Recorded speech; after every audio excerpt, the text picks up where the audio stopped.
All right, the Trump administration has redoubled its efforts to bolster the fragile ceasefire in Gaza after a flare-up of violence with Vice President J.D. Vance in Israel. Meanwhile, Donald Trump has issued a warning to Hamas: behave or be eradicated. Trump said he could ask Israel to return to withdrawn areas of Gaza and eradicate Hamas if he wanted to, but said that he would give the Palestinian group a chance to honor the truce. I mean, we've had countries calling me when they saw some of the killing with Hamas, saying we'd love to go in and take care of the situation ourselves. In addition, you have Israel would go in 2 minutes if I asked him to go in. I could tell him, go in and take care of it. But right now we haven't said that. We have 59 countries that agreed to the deal. We have peace in the Middle East for the first time ever. We made a deal with Hamas that, you know, they're going to be very good, they're going to behave, they're going to be nice, and if they're not, we're going to go in, we're going to eradicate them if we have to. They'll be eradicated, and they know that. Trump also reiterated his belief that a deadly attack on Israeli troops in Gaza on Sunday was not authorized by the terror group's leadership. Israel has blamed Hamas for the attack and responded with a wave of airstrikes before announcing it was resuming the truce. Vance will be joining top U.S. envoys Steve Witkoff and Jared Kushner, who are already in Israel.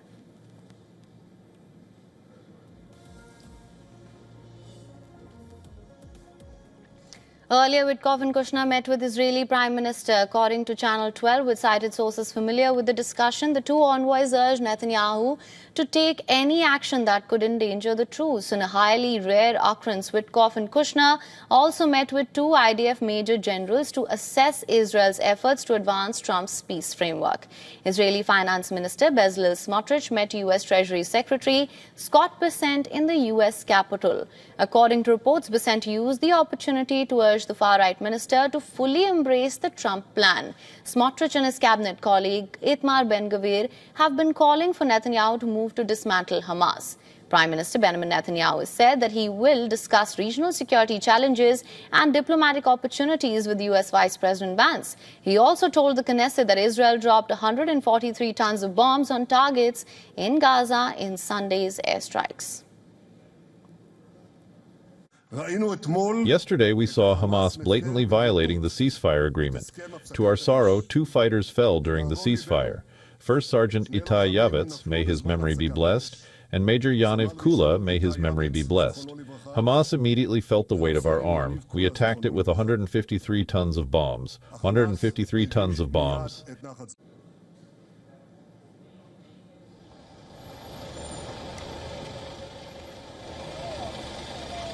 But despite these strikes, the ceasefire seems to be holding for now. Hamas has returned another hostage's body to Israel via the Red Cross. A convoy carrying the body arrived at the National Center for Forensic Medicine in Tel Aviv. Israeli army has begun setting up boxes along the Gaza Strip to mark the yellow line under President Trump's 20-point plan. Israeli forces have withdrawn beyond the so-called yellow line while maintaining control over approximately 50% of the enclave.